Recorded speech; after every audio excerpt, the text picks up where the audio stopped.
설교의 기술과 목회의 소명 윌리엄 퍼킨스의 책에서 발자하였습니다. 말씀을 선포하는 것은 그리스도의 이름으로 그리스도를 대신해서 대언하는 것이다. 듣는 사람들은 설교를 통해 은혜로 부름을 받고 은혜 안에서 보호하심을 입는다. 우리는 그리스도의 대사로서 그분을 대신하여 백성에게 간청한다. 이는 하나님이 우리를 시켜 백성에게 하시는 말씀이다.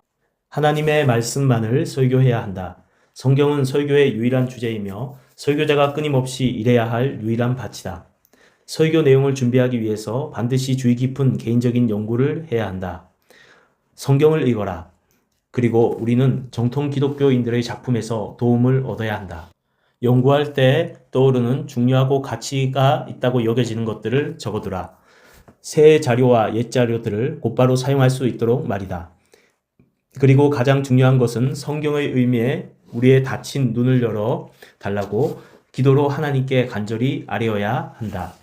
설교를 준비할 때 다양한 증거, 교리의 적용들, 적용의 예증들, 그리고 우리가 그것들을 설명하기 위해 계획하고 있는 순서를 마음에 조심스럽게 새긴다. 사용할 정확한 단어에 대해 과도하게 염려할 필요가 없다. 문자적으로 설교 원고를 암송하는 방식은 별 유익이 없다.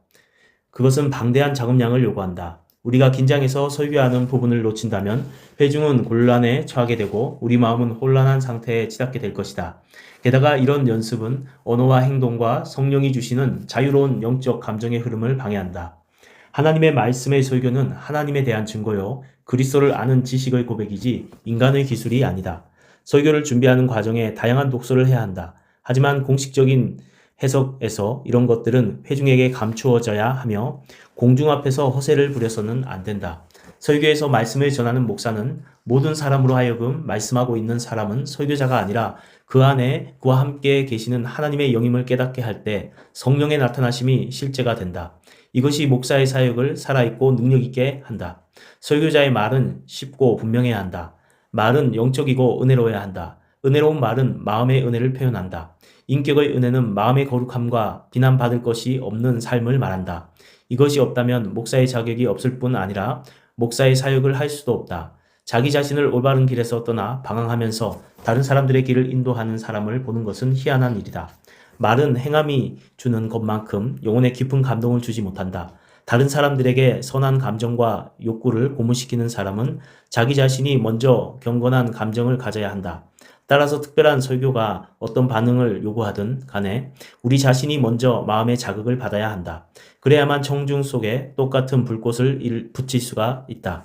하나님의 위대하심을 경외하는 감정이 충만하고 하나님을 두려워하는 마음이 있어야 우리는 침착하고 온화하게 말할 수 있다.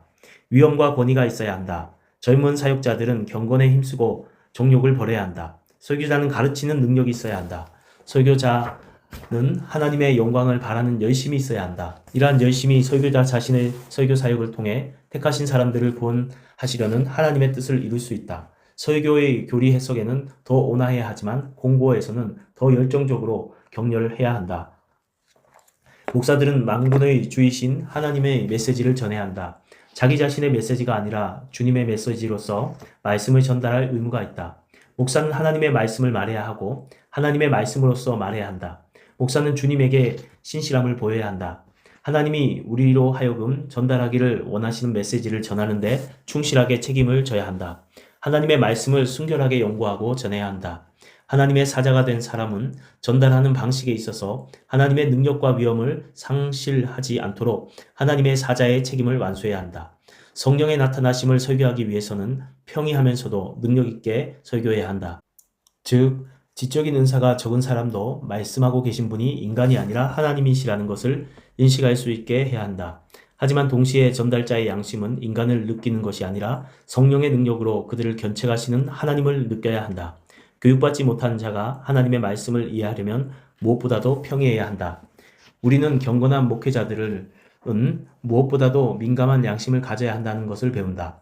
목사들은 크고 심각한 죄만이 아니라 아주 작고 세밀한 죄까지도 양심의 거리낌을 느껴야 한다. 다른 사람에게는 작은 허물이 되는 것도 목사에게는 큰 허물이 되기 때문이다. 목사는 말, 음식, 교제, 오락, 복장, 몸짓, 그의 전체적인 태도를 아무리 조심해도 지나치지 않는다. 아주 작은 죄라도 목사에게는 크기 때문이다. 활동을 하고 있든 아니든 설교를 하고 있든 권면을 하고 있든 위로하고 있든 책망을 하고 있든 공개적이든 사적이든 그리고 좋은 때이든 나쁜 때든 건강할 때든 아플 때든 사람들이 말씀을 기꺼이 수용할 때든 정할 때든 사람들이 자신을 칭찬할 때든 비판하고 박해할 때든 상관없이 조심해야 한다. 목사는 쉬고 있든지 일하고 있든지 신실해야 한다. 세상의 부, 육체적 쾌락, 인간적인 지식과 교제들 또는 오락들에서 평안을 좇지 말고 하나님의 은혜와 죄 용서하심에서 평안을 좇으라. 그러면 당신은 양심의 위로와 사람들 앞에서 위로를 그리고 하나님을 향한 담대함을 갖게 될 것이다. 누가 거기에 갈 것인가? 질문을 받을 때 신실하지 않은 목회자들은 내가 여기 있나이다 라고 좀처럼 말하지 않는다. 그 대신에 교회 봉급이 너무 적다거나 일이 너무 많다거나 너무 좋지 않은 곳에 자리를 잡고 있다거나 또는 어떤 다른 흠들이 있다고 말하며 그곳으로 보냄을 받는 것을 거부한다. 그들은 너무 안락하고 편안해서 목회 사역에 대한 경멸과 부담을 지려하지 않는다. 하나님과 교회가 그들을 부를 때 그들은 선지자와 같이 내가 여기 있나이다 나를 보내소서라고 대답하는 것을 반드시 배워야 한다.